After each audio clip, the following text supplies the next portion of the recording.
Sesaat lagi Anda akan menyimak Bincang Psikologi Keluarga. Sahabat MK, mari kita lanjutkan lagi perbincangan kita bersama dengan Pak Wasmin Al-Rishad dan Ibu Lilis Komariah dari Anak Langit berkaitan tentang menetapkan standar tinggi kepada anak. Apakah boleh atau tidak? Dan ini menjadi paradigma ataupun mindset parenting yang ketujuh, sahabat MK, yang kita bahas selama pertemuan-pertemuan selanjutnya. Tadi juga menjadi sebuah dilema yang cukup menguji ya, sahabat MK, ketika kisah yang diilustrasikan ada anak yang ingin pindah kuliah begitu ya. Nah, ini perlu ditelusuri dulu, tidak ujuk-ujuk memindahkan kuliah karena kita tampaknya perlu mengetahui akar masalahnya terlebih dahulu.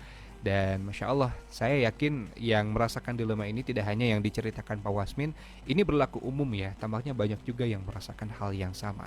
Lantas bagaimana nih Pak Wasmin berbincang tentang menetapkan standar? Standar kan memang dalam konteks tertentu diperlukan ya, agar kita punya titik ukur yang jelas mau dibawa kemana nih, mau diarahkan kemana anak kita. Tapi masalah tinggi dan rendahnya kadang-kadang relatif bagi sebagian orang. Kadang-kadang dirasa ketinggian, kadang-kadang ini mah masih kerendahan.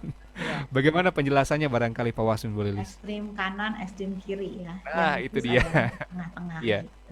Ya, karena memang nggak bisa dipungkiri dalam dunia bisnis pun, dalam dunia profesional standar, kalau kita bilang standar itu ya biasanya standar tinggi gitu. Iya, iya, Kalau cuman standar aja itu mah biasa, tapi yang masih betul. standar tinggi itu artinya memang tuntutan-tuntutannya tinggi, persaingan ketat gitu ya. Iya. Jadi tuntutan standar tinggi di dunia kerja memang ada gitu. Mhm.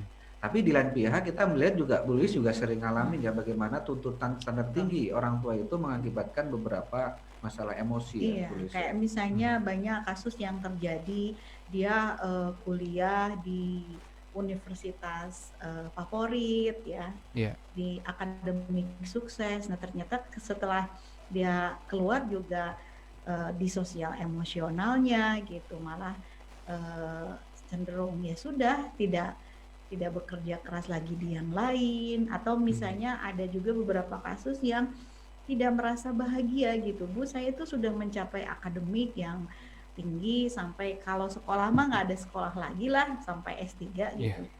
Tapi kok saya mengalami kehampaan, mengalami kesunyian, kesepian gitu. Nah, makanya nanti kalau orang tua misalnya kan orang tua itu ya tidak salah juga sih pengen ya anaknya misalnya yang terbaik gitu yang ya. terbaik pasti ya gitu dalam artian Prestasi, Tentu, prestasi iya itu. tadi misalnya di akademik kuliah misalnya di favorit itu sebenarnya juga tidak salah gitu ya. Nah cuman Iya, kadang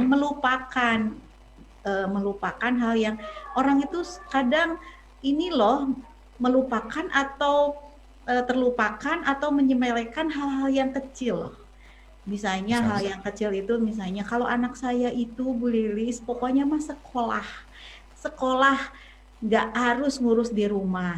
Kayak dulu ada cerita kisah nyata ibunya kerja keras jualan keliling gitu ya. Nah terus ke anaknya bilang, nak kamu hanya belajar aja, nyuci sama ibu tenang, nyuci piring sama ibu, pokoknya mah makan udah disiapin, kamu mah belajar aja.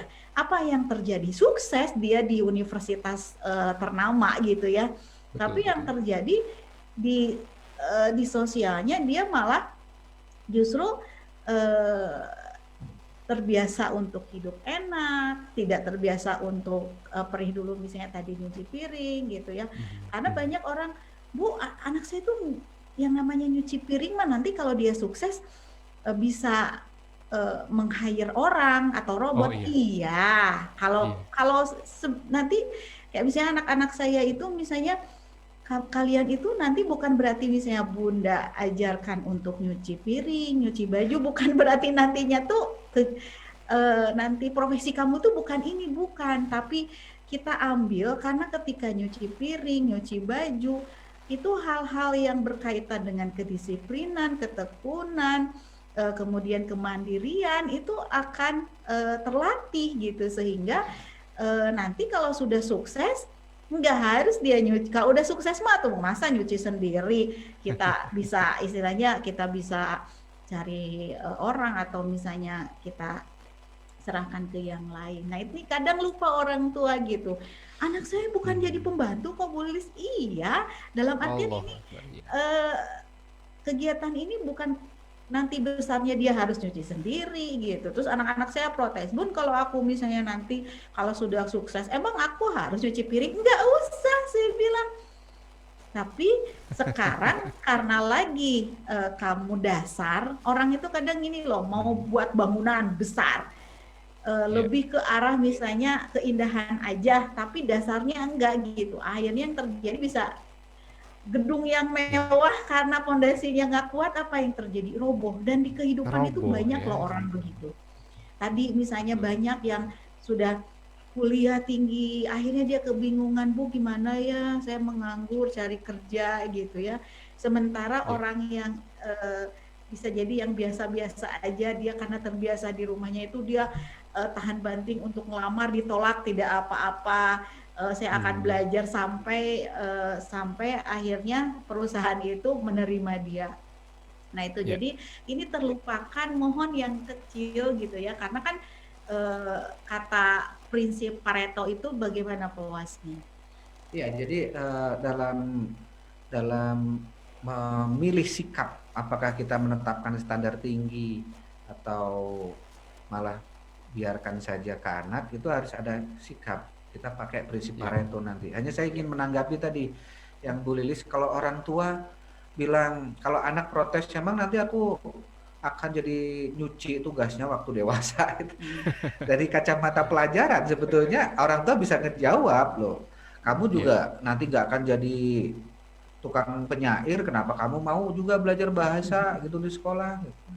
Kalau kamu juga nanti tidak akan tukang hitung, tapi kenapa kamu mau belajar matematik? Kan dia akan jawab, dan seperti jawaban Bulis tadi, kan itu kan dasar-dasar kehidupan ke depan. Kamu mau jadi insinyur kan harus bisa matematik, ya sama. Ini nyuci juga dasar-dasar kehidupan. Nyetrika ini dasar-dasar keterampilan. Yang nanti mau jadi apapun tetap tangan kamu harus bergerak, itu nggak bisa diem aja. Nah latihannya di cuci piring ini. Nah makanya ini sebagai pemecah dilema apakah standar tinggi atau tidak, kita pakai hukum Pareto ya. Hukum Pareto itu berbunyi bahwa banyak kejadian, sekitar 80% daripada efeknya disebabkan oleh 20% dari penyebabnya. Ya, makanya hukum Pareto sering disebut 20/80. 80. Tadi ya, jangan menyepelekan hal yang kecil. Jangan menyepelekan hal yang kecil. Karena yang kecil ini menyebabkan besar. Karena menyebabkan 80% efeknya ya. Jadi bunyinya sekitar 80% dari hasil disebabkan oleh 20% dari sebab. Dan ini diajukan oleh pemikir manajemen bisnis namanya Joseph M. Juran. Juran itu menamakannya disebut berdasarkan ekonom, dia seorang ekonom Italia ya, menamakannya ini disebutnya hukum Pareto gitu. Ini terjadi di beberapa dunia bisnis ya. Contohnya 80% dari keluhan pelanggan muncul dari 20% ketidakberesan dari produk atau jasa.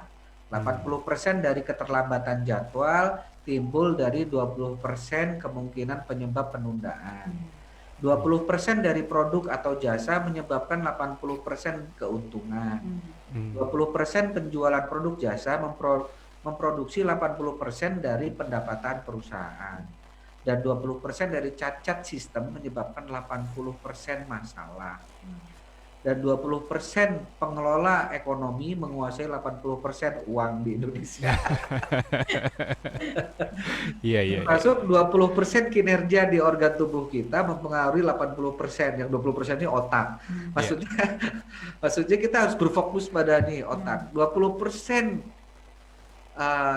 mata pelajaran mempengaruhi 80% kehidupan. Nah, berarti kalau begitu kita berfokus pada 20%. Jadi kalau mau menetapkan standar tinggi, tetapkanlah standar tinggi pada 20% mata pelajaran ini. Nah, mata pelajaran apakah ini? Tadi yang sudah Bu Lili sebutkan tadi.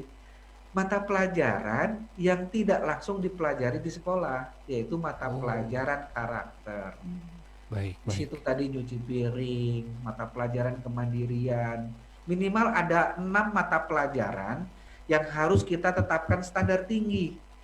Yang lainnya mah nggak Ya, usah perguruan tinggi, harus jurusan ini, harus ikut olimpiade.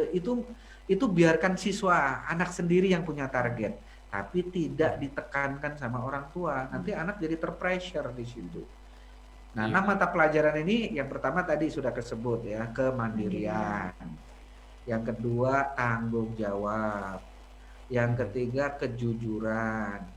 Yang keempat kedisiplinan.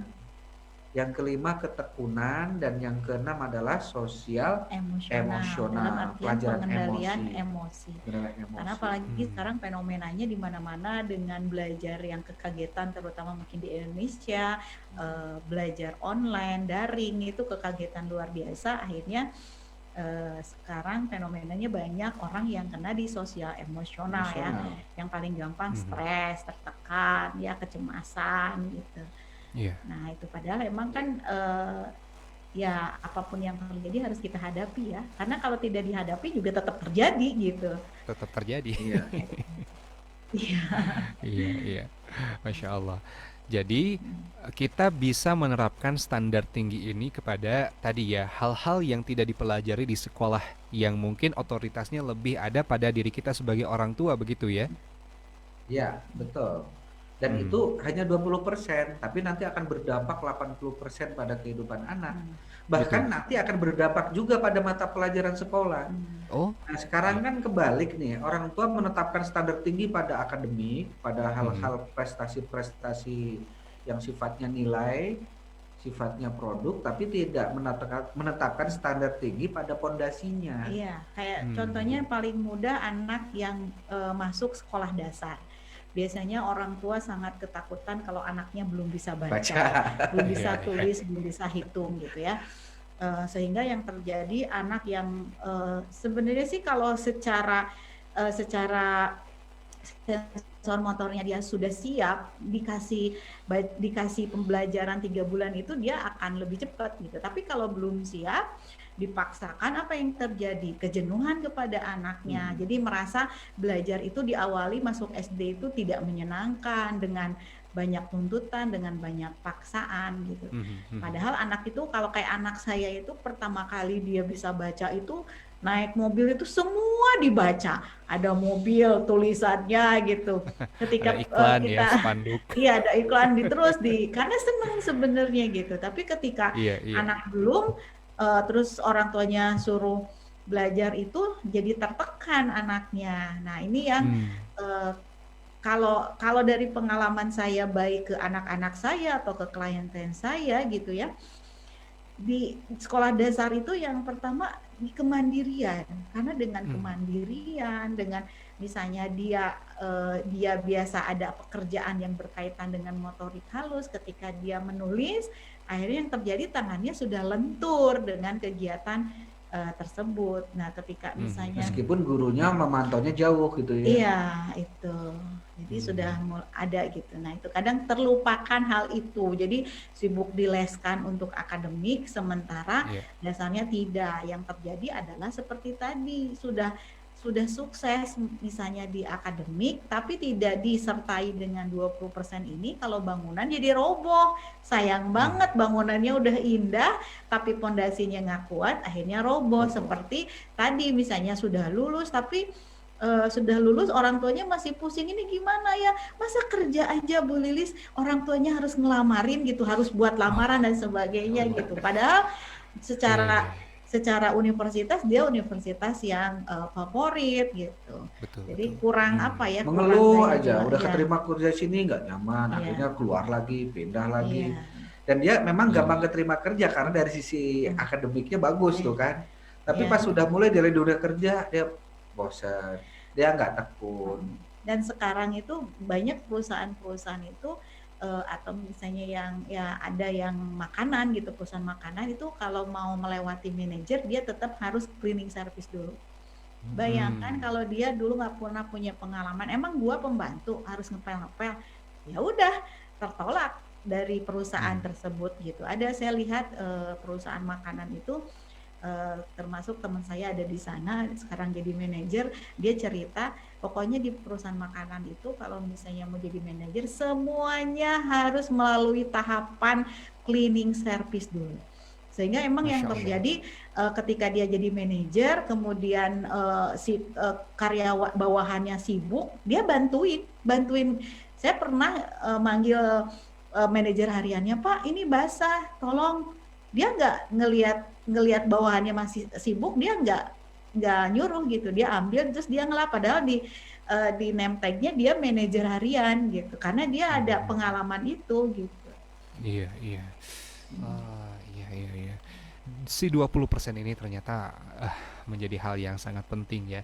Tapi kadang-kadang Pak Wasmin, Bu Lilis, ketika kita sudah menetapkan standar yang tinggi atas apapun itu, biasanya suka ada sebuah energi yang disalurkan dengan cara menuntut, dengan cara memaksa. Nah, pendekatan seperti apa sih yang perlu kita lakukan untuk menjaga standar tinggi ini? Termasuk tadi ya, ada beberapa aspek kemandirian, tanggung jawab, kejujuran, dan lain-lain. Biasanya kan suka rada-rada emosi dalam Ya. pendekatannya. Ada Ya, hal kalau yang lebih pas tidak untuk menumbuhkan betul, hal ini? kalau kita sudah tahu paradigma Pareto dalam parenting ini, kita Iya. tetapkan standar pada yang penting yaitu yang 20%, maka dalam sehari-hari nanti kita akan tahu mana prioritas loh. Betul, betul. Gitu. Misalnya anak bangunnya telat, yang satunya satu anak yang sama, satu kejadiannya dia pagi bangunnya telat, yang lainnya matematiknya nilainya jelek. Kalau orang tua yang belum paham tentang prinsip parenting yang ketujuh ini, mana prioritas penetapan standar tinggi, dia fokusnya ke matematik tuh. Kayak tadi yang boleh sampaikan, ini beberapa yang daftar ke Anak Langit, yang ditanyakan di Anak Langit harus bisa baca nggak, Pak Wasmin? Kita jelasin tidak harus, karena mereka masih fokusnya ke arah situ tuh, ke arah akademik.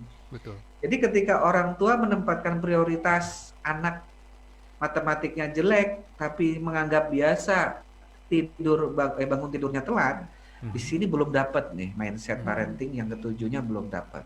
Baik, baik. Bahwa di mana dia harus meletakkan standar itu. Nah, mengenai tekniknya yang pas agar orang tua tidak marah, ini ada di mindset yang ke-8 ya, di depan ya, tentang reinforcement. Ada tekniknya agar kita tidak keluar ya. Sudah sempat kita singgung di beberapa pertemuan sebelum bahas mindset, tapi memang ada tekniknya, teknik agar anak itu bisa mengikuti tanpa harus kita marahi. Ada tekniknya. Ya. Ada tekniknya. Nah, tapi sebelum mengikuti apa, ini dulu tempatkan prioritas dulu nih. Hari ini kita bahas tentang bagaimana orang tua sering dimain-mainkan oleh banyak teori-teori parenting nih. Satu nyuruh standar tinggi karena biar potensinya keluar. Yang satunya jangan, udah biarkan ikutin fitrahnya aja, mengalir aja. Dia akan menjadi dirinya sendiri tanpa bayang-bayang orang tua. Nah, ini kita bingung sendiri kan. Yang mana yang benar? Yang mana ya? Benar tuh. Akhirnya orang tua yang nggak mau pusing, ya udah anak yang mau diatur tetapkan standar tinggi, anak yang nggak mau diatur ya udah biarin aja lah, nanti juga. Jadi double standar ya? Ini double standar, bener. Ini banyak loh orang tua yang double standar. Ke kakak-kakaknya mau disiplin tinggi sampai kakak-kakaknya juga bingung. Ke adiknya. Kok adiknya? Ini termasuk kakaknya juga protes, Pak Wasmin. Mengenai jurusan nggak cocok, saya juga dulu sebetulnya nggak cocok-cocok amat gitu, tapi boro-boro kita mau protes pindah jurusan, kita bisa kuliah aja dulu, syukur orang tua juga syukur, betul ya Allah, syukur. Tapi kenapa ya ke adik kita ini kayak diwaro banget gitu, kayak dimanja gitu, baru mau pindah jurusan ngerengek-ngerengek dikit, ngancem-ngancem nggak mau makan aja, ya udah boleh pindah jurusan gitu. Nah, kakaknya juga protes sebetulnya gitu. Nah, ini jadi double standar kan. Ke kakaknya begitu, ke adiknya begitu. Ini ada beberapa teman yang ketika merintis keluarga awal dengan kondisi yang perih gitu. Ini anaknya ada 4 gitu. Satu anak pertama dan kedua dididik dalam kondisi perih gitu kehidupan ekonominya. Pas mulai anak ketiga ekonomi sudah mulai mapan gitu. Dan beda itu kalau keempat-empatnya diajak ke mall itu. Gitu. Ya. Yang Pendekatannya ketiga beda. dan keempat belum ditawarin, udah aku pengen ini, aku pengen ini, aku pengen. Anak yang pertama dan kedua ditawarin mau beli apa nak, bingung gitu. Mama punya uang gitu. Mikir Ya ya, aduh ya Allah. ampun gitu. Anak yang pertama kedua beli soleh gitu, ditawarin beli apa? Masya Allah. Umi Abi emang nggak punya uang, nawarin kita. Waduh, yang ketiga dan keempat, wah istilah Sunda tuh apa ya? Mak mak mak mak. Aduh. Ya. Anak pertama dan kedua ketika makan di restoran juga kalau mau nambah lagi mikir, ini kasihan ke orang tua. Anak ketiga dan keempat, loh. Itu kan berarti ada double standar di situ. Ini menarik kalimat dari Kang Zikri nih. Kadang-kadang Iya, orang Masya tua Allah. yang nggak punya mindset yang jelas, jadinya double standar. Nggak sama. Nggak sama perlakuannya kepada anak-anak. Aduh, udah Iya. bungsu atau kayak yang bungsu nggak boleh juga. Sama aja ya. Betul. Sama aja. Betul. Masya Allah, ini PR sekali ya bagi para orang tua. Memang kadang-kadang seperti itu, dalam kondisi yang berbeda, perlakuannya berbeda, dan hasilnya pun akan berbeda. Ini yang perlu diwaspadai ya. Ini banyak yang bergabung, Pak Wasmin, mohon izin Ya. saya sapa dulu ya. Ya. Ada sahabat kita Amih Sila di Bandung. Ingin bertanya Pak Wasmin, Bu Lilis, punya anak 5, bedanya cuma 2 tahunan. Jadi selang 2 tahun ada anak lagi sampai anak kelima. Suka senang Masya kalau Allah. penerapan Pak Wasmin ke anak-anak. Apa dibuatkan juga buku khusus Pak yang membahas pendidikan yang sudah diberlakukan di keluarga Pak Wasmin? Oh, ini itu ya. Aduh ya Jadi Allah, saran ini nih. udah 4 tahun yang lalu. Ini Iya nih. buat evaluasi di keluarga Nah, Amih Sila draftnya udah katanya. jadi. Draftnya Oh, udah jadi ya? Sudah jadi draftnya Terima nih. kasih Umi sudah menyentil Pak Wasmin. Nah, Biar- judulnya gamification parenting. Iya, Bagian dari tekniknya kita bahas minggu depannya itu. dan Masya Allah. banyak juga di dalamnya itu berisi dari pengalaman-pengalaman dari kami baik pengalaman ya coba-coba dan sebagainya. Jadi mudah-mudahan bukunya lebih lebih ada ruhnya karena itu bukan hanya teoritis tapi lebih banyak ke aplikasi Banyak juga yang dari klien ya, mereka dari klien, mempraktekkan dan dari testimoni. anak-anak sama saya juga anak 6 bedanya 2 tahun bahkan ada yang bedanya hanya 1 tahun heboh aja ya dan sekarang emang sudah tidak lagi karena sudah besar-besar gitu sudah Iya. kadang juga saya bingung anak-anak saya sudah ini dulu waktu kecilnya heboh luar biasa. Alhamdulillah. Ada lagi itu, Nanti terima mudah-mudahan kasih ada videonya. momen kita bedah buku ya. Aduh Boleh. ya, amin. Insya Doa. Iya Allah. ini Semoga targetnya Siap. bulan apa Pak Wasmi? bulan setelah tahun ajaran baru ini beres. Kan anak Baik. langit lagi fokus dulu nih penerimaan siswa nih. Sedang Insya Allah. buka penerimaan siswa baru SD anak langit. Iya. Mudah-mudahan Ditunggu setelah saja ya sahabat tahun MK. ajaran baru Baik. jalan ya. Pak Wasmin, Bu Lilis, ada yang bergabung selanjutnya atas nama Pak Agus di Pangalengan. Jadi anak Pak Agus ini sekolah di tempat yang sama mau masuk 7 tahun. Sekarang sedang pengabdian sambil ngambil kuliah jurusan tarbiyah. Tadinya dia ingin suasana baru nih, tapi mudirnya nelepon kepada orang tuanya saya tidak tahu apakah neleponnya ke orang tuanya atau ke anaknya sendiri agar dia kembali ke tempat pengabdiannya di mana dia sekolah 7 tahun. Apakah akan ada efek negatif dalam situasi yang dilematis ini? Kalau saya sih, kata Pak Agus ini tidak punya standar tinggi. Dia udah soleh juga udah alhamdulillah, Pak Wasmin Bulis. Itu soalnya itu standar tinggi. Itu bagus. Soleh itu standar tinggi. Di sini Masya Pak Allah. Agus saya lihat sudah menerapkan secara tidak langsung. Tidak Iya. standar tinggi pada akademik, tapi standar tinggi pada adab, pada akhlak, pada kesolehan. Betul, Nah itu akhirnya beliau sekarang melihat ya, memanen istilahnya. Anaknya ditelepon sama mudirnya, berarti kan ini cukup prestatif kelihatannya ya. Iya. Padahal beliau nggak menetap standar tinggi di akademik gitu. Iya. Nah ini yang dialami sama anak Pak Agus juga kebetulan ya 2 minggu yang lalu ada yang konsultasi begitu. Kalau ini mah bukan orang tuanya yang konsultasi, jadi anaknya langsung.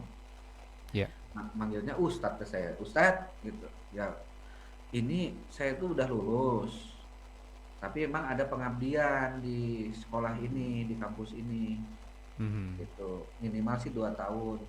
Hanya dari pihak organisasi, dari pihak lembaga pengen saya meneruskan terus di sini menjadi pengelola, menjadi pengajar gitu.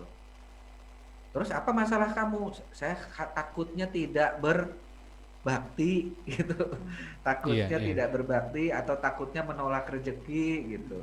betul. Nah, bagaimana menjawab ini? Nah, kalau ini benar kita terapkan bukan standar tinggi ke dia, tapi kita tanya standar dia. Hmm. Saya langsung tanya, ke depannya kamu mau gimana? Oh, Apakah iya. goal kamu itu bisa kamu capai kalau tetap di lembaga ini? Saya tanya begitu. Dia tiba-tiba agak sedikit ngahuleng gitu. Oh Mhm. iya ya, sebetulnya salah satu kebingungan dia bukan hanya karena takut dianggap tidak berbakti kepada ustadz-ustadznya yang sudah membimbing, karena sebetulnya belum punya benar-benar goal yang jelas di masa depan. Iya, iya, betul. Akhirnya ketika dia selesai mikir itu, kayaknya sudah mulai menemukan, Ustadz, saya itu selain pengen di bidang agama, karena emang ini bidang agama kompetensi dia, Iya. tapi saya juga pengen jadi entrepreneur. Nah terus bisa nggak kalau jadi entrepreneur di lembaga ini? Kelihatannya nggak bisa karena ini di sini fokus ke ilmuwan aja. Ustadz-ustadznya Hmm. nggak ada yang bisnis. Jadi saya mau belajar bisnisnya ke siapa? Oh begitu. Jadi kamu pengennya? Saya sebetulnya sudah punya satu lembaga yang pimpinannya pebisnis, tapi juga care ke dunia Islamnya sangat tinggi. Dia punya tanah wakaf, dia mendirikan Mhm. pesantren gitu. Nah saya itu pengen seperti dia. Kamu kenal nggak sama dia? Kenal Ustadz. Bahkan dia juga udah nawarin juga. Ya udah, jadi kamu Hmm. mau milih yang mana? Gitu. Akhirnya, tapi nggak apa-apa gitu kalau saya minta izin. Kamu pengabdian udah berapa tahun? Udah lebih malah 5 tahunan. Wajibnya Oh, berapa tahun? 2 tahun. Ya ya udah. udah gitu. Kenapa jadi Iya, iya. ragu gitu? Iya, atau misalnya tadi kan Masya misalnya Allah. kalau dia pengabdian kalau ada aturannya misalnya pengabdiannya sekitar 2 tahun ya setelah selebihnya dikembalikan ke diri dia. Iya. Kecuali kalau Mhm. misalnya emang dari awal misalnya dia pengabdiannya harus berapa dia harus belajar untuk bertanggung jawab ya. Termasuk misalnya ada yang dapat beasiswa gimana kesepakatan yang dibangun di awal ya Pak Iya. Wasmin ya. Misalnya dibangun di awal kayak dulu Pak Wasmin dibangun di awal tidak ada Nggak ada. kesepakatan. Nah, berarti Iya, kan iya. bebas karena tidak ada kesepakatan. Nah, kalau ada kesepakatan juga berarti untuk bertanggung jawab tadi misalnya eh, mengabdi dulu yang sesuai dengan ditentukan, setelah itu kembalikan lagi apakah mau meneruskan atau sendiri. Hanya nampaknya emang beliau ini murid yang bagus gitu, Iya. murid Hmm. prestatif. Sepertinya sih pengelola Ya pastilah. lembaganya mempertahankan Kalau gitu. pengelola itu kan pasti akan mempertahankan orang-orang yang Berkualitas. karakternya yang bagus. Akhirnya ketika dia masih ragu, saya perkuat lagi gini Kang Zikri. Iya. Lihat, Pak Wasmin itu juga punya anak dan sekarang lagi kuliah, dan Pak Wasmin juga punya lembaga. Tapi kalau anak Pak Wasmin nggak pengen ikut membesarkan lembaga yang Pak Wasmin rintis, dan dia pengen mendirikan lembaga sendiri, bijak nggak kalau Pak Wasmin maksa-maksa dia tetap di lembaga Pak Wasmin ini? Hmm. Hmm. Dan enggak saya paksa. Dan dia sekarang lagi merintis bisnis yang berbeda juga silakan. Iya. Nggak akan saya paksa-paksa. Nah Hmm. artinya sebetulnya nggak bisa juga atasan kamu itu sekarang maksa-maksa kamu harus tetap lembaga ini. Itu Mhm. mah karena ketidakenakan kamu aja. Pada dasarnya kalau emang tujuan kamu, goal kamu bakal tercapai sih apa masalahnya? Kenapa harus susah-susah nyari lembaga lain? Lagian secara kesepakatan sudah ya tadi dilakukan. mengabdi Pengabdian di sudah kan selesai. Betul. Betul, betul. Nah ini mungkin Jadi bisa menjadi bahan dialog, ini bisa jadi bahan dialog juga buat Pak Agus di Pangalengan ya. iya, Kalau iya. emang Silakan anaknya diajak ngobrol ya galau. anaknya ya. Alhamdulillahirrahmanirrahim. Baik, ini masih ada beberapa atensi sebetulnya Pak Wasmi Bu Lilis dan cukup menarik, tapi kita perlu jeda dulu. Kita insya Allah akan lanjutkan di sesi terakhir perbincangan kita dengan Pak Wasmi dan Bu Lilis selepas informasi berikut ini.